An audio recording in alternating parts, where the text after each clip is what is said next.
My name is Cole Parecki.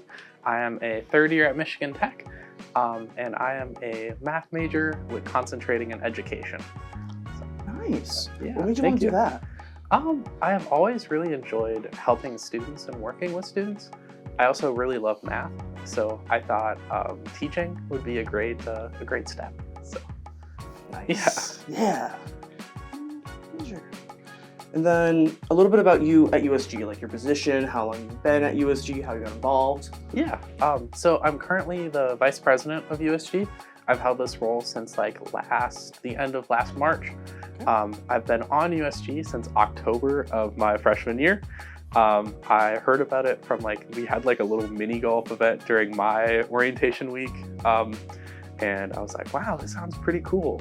So I joined. I initially served as College of Science and Arts representative for 2 years. While I held that position, I served a couple different positions around USG. For about a year and a half, I served as the break bus coordinator. I additionally served as the chair of the events committee, and then I also coordinated the student body barn for about half a year. So I served a couple different roles around USG, and then I was elected vice president last year. So. Nice, congrats. Yeah, thank you. Now, can you just give us a little bit about USG, what it is as an org, what it is as USG itself? Yeah, so USG, we have two primary functions. So one of the functions is to represent the students at Michigan Tech. So each one of our members has a certain representative position, whether it be for a college at Michigan Tech. Some students represents residential hall students, but we're all representing certain constituencies of students around campus. So one of our roles is to advocate for those student needs and take on projects that will best help undergrads at Michigan Tech. And then our other responsibility is to oversee the allocation and disbursement of the student activity fee, which is a fee that students pay $60 into each semester. And it goes into a couple different places, but we, through our Ways and Means Committee, oversee its disbursement to RSOs around campus. So in the spring, we help determine the budgets for student orgs. Through this budget hearings process, every org has to go and kind of give their pitch and a proposed budget. And then throughout the year, we have opportunity and reserve fund request hearings where orgs can request money for certain events and opportunities. So those are kind of our two main functions as an org. And throughout the year, we're trying to fulfill our main objectives while taking on little special projects to help benefit the campus community. So yeah. Nice. That was a mouthful. So if you have any questions about that. Yeah. When it comes to the SAF, how do you decide who gets what? Oh yeah. So it's a really fun process. So it's a combination of past precedent, decisions that we've made in the past. But the biggest things that we look on in terms of budgets are participation in a student org. So we look at an org's membership. And then we also look a lot at growth. So if you're a newer student org, if you grew and had a lot of increase in members, they're more likely to have an increase in funds. We also look at comparing similar orgs. So we have with a lot of our club sports. So if there's a men's and a women's, we try to give them similar amounts if they have similar memberships. So there's a couple different factors that go into it. It's a long process, but it's one that we have a very complex but drawn out system for. So nice. Yeah. If it's not broke, don't fix it. Yes, yeah, that's true. So you mentioned that one of the main goals is representing students here at Tech. Yes, absolutely. What specifically do you do? Yeah. When you're representing students? Oh, absolutely. So we do a lot of, So we hold events around campus designed to hear student issues and gather student feedback. So throughout my time on USG, we've had a lot of student surveys that are coming out. Actually, on next Tuesday, we are sending out a survey regarding the change to the orientation program for undergrads. So this was a change that was made over the summer by the president's office to change orientation week from a week to summer sessions and then a shortened like orientation week. So we like to see what undergraduates think about changes like these and present that data to administration. So we're sending out a survey to all undergrads next Tuesday morning, and we're gonna like have some promotional materials to try to get folks to fill it out and stuff. But our main goal is like with these surveys is to like gain undergraduate opinion and then communicate that opinion and data to administration so they can best inform their future decisions based on what the undergrads actually think. Yeah, and then additionally, we haven't held any this year, but we've held like town hall events. Last year, we held like a town hall for like the changes in the dining company and services. We had some issues of student workers with the new dining hall company not getting paid.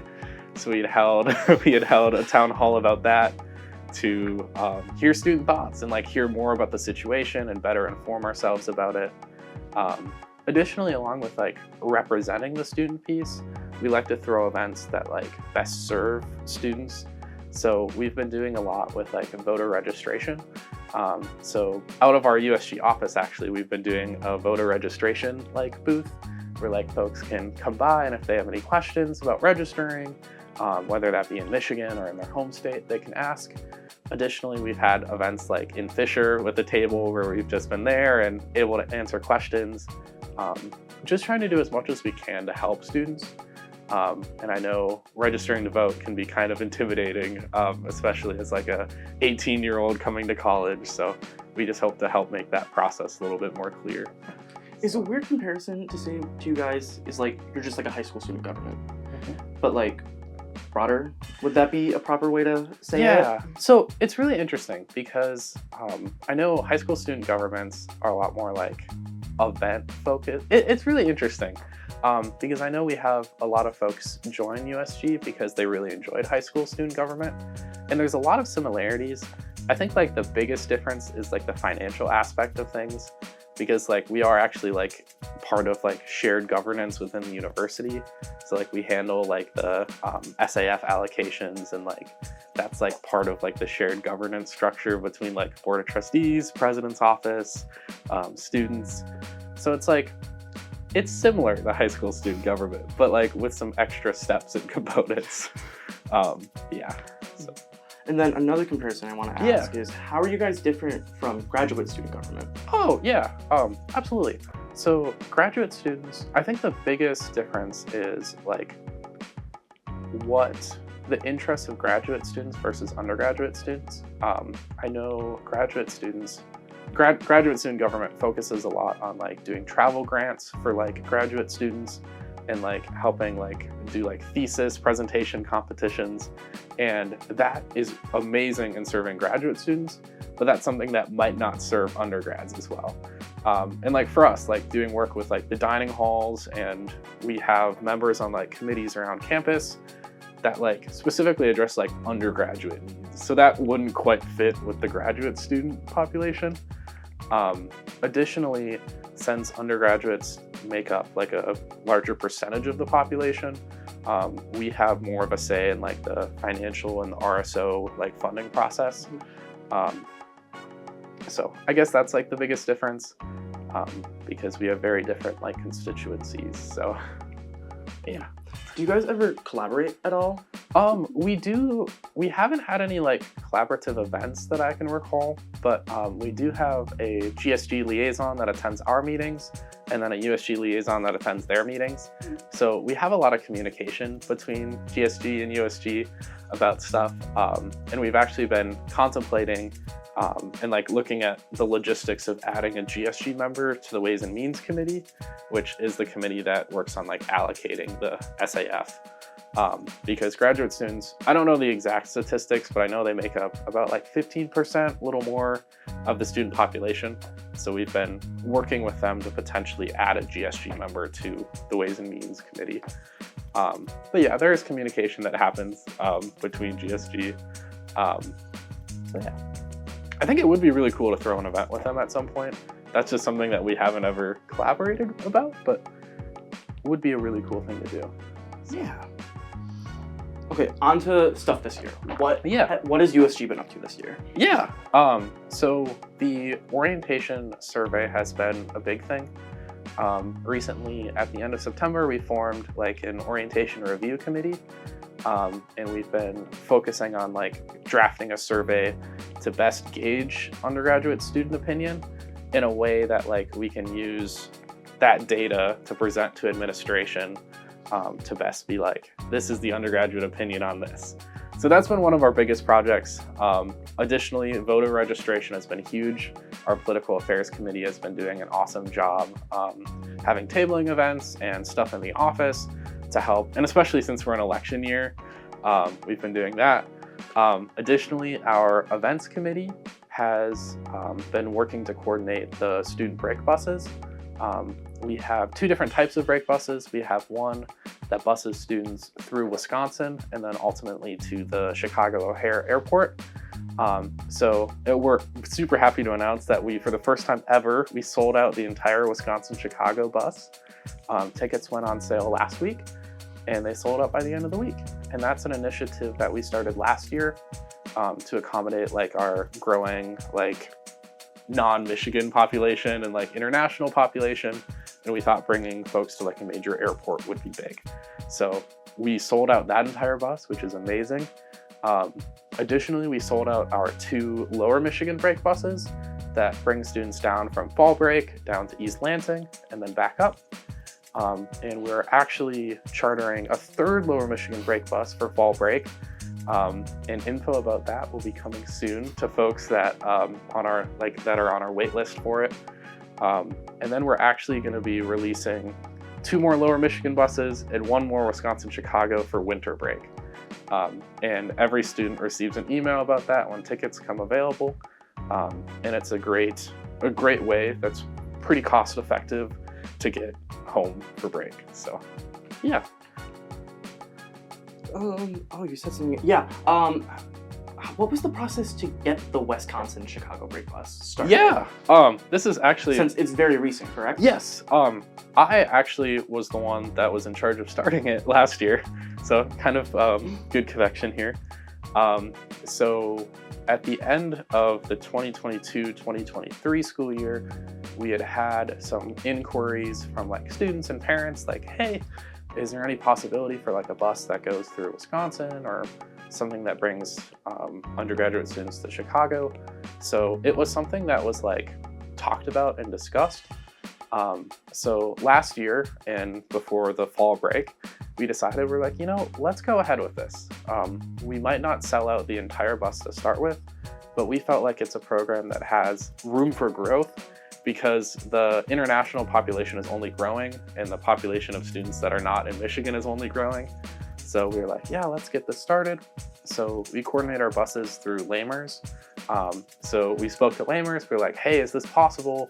We came up with a couple different stops. We have stops in Rockford, in Rolling Meadows, Illinois, in Stevens Point, Wisconsin, and then ultimately in Chicago O'Hare. So we started it. The first bus, each bus has like 55 seats. The first year we only sold like 25 out of the 55 for fall, but it increased slightly in winter, got up to like 35 seats. And last spring it was about 35 as well. So we wanted to fill the entire buses, but we actually did some promotion of the buses through like table tents and other things last year. And then additionally, our orientation program shared the word about it to first year students.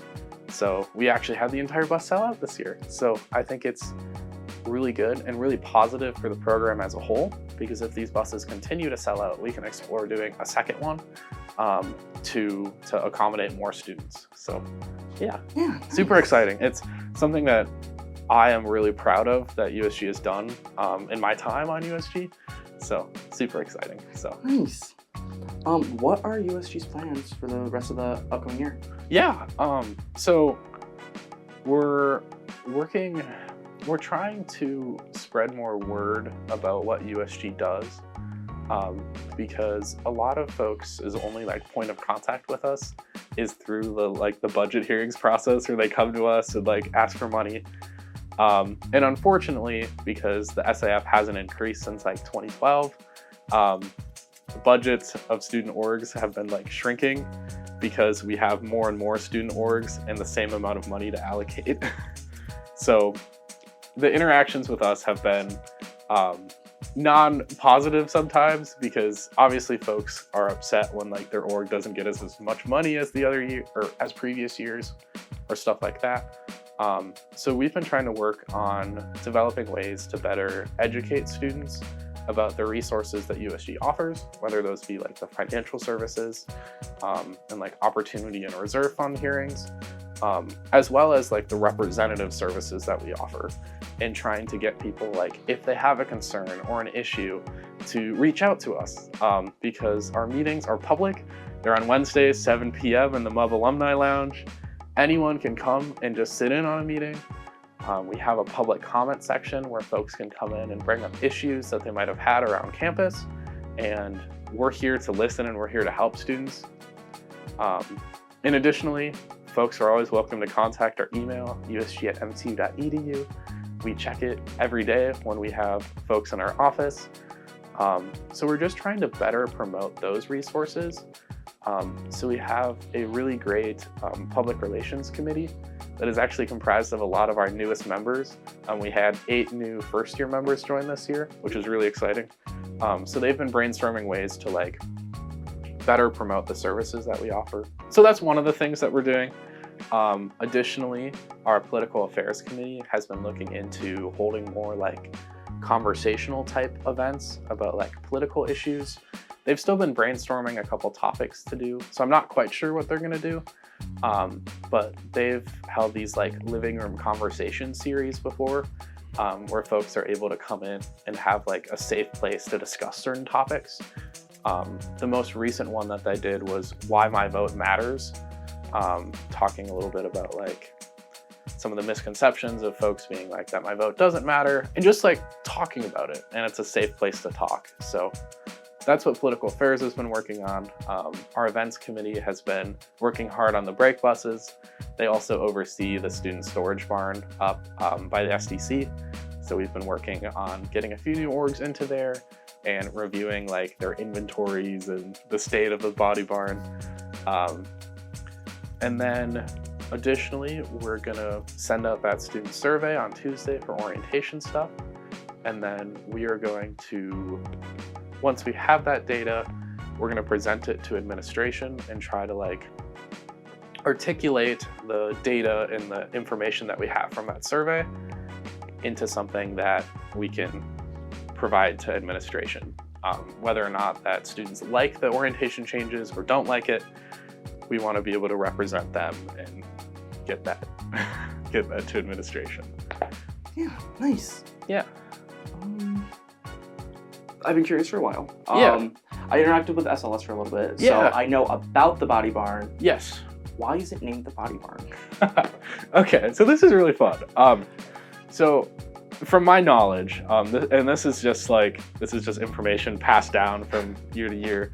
I heard that it used to belong to the cemetery back in the day, the nearby cemetery to the SDC. But I'm not sure why it was called Body Barn.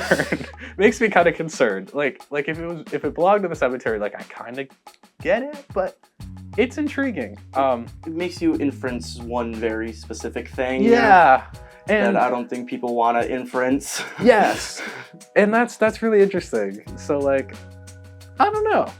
It's got some mystery shrouded in its backstory. Mm-hmm. But it does have a lot of space for student orgs to store stuff. And I guess the name is really iconic. So like when you say it, people recognize it. For a while, we were trying to like brand it as like student storage barn, but like that doesn't quite have the same ring as the body barn. So yeah, I would be curious to like hear the whole history behind that if someone's been around tech for a while and knows, but yeah. Anything else you'd like to say? Ooh. Additionally, along with checking out our general body meetings and emailing us, folks can stop by our USG office, which we have here. That's open from 9 to 5 on Monday through Friday. Our USG reps are required to serve 3 hours in the office, So they're here to answer questions while they're doing like USG work and stuff. And those questions can be about anything USG related. Additionally, if you have a concern that's happening around campus, it could be with like a professor, it could be with like living in the residence halls, it could be anything tied to your time at Michigan Tech. Any concern that you might have, we can help you address that issue or find who would be the best person to talk to. So we're here to support students however we can.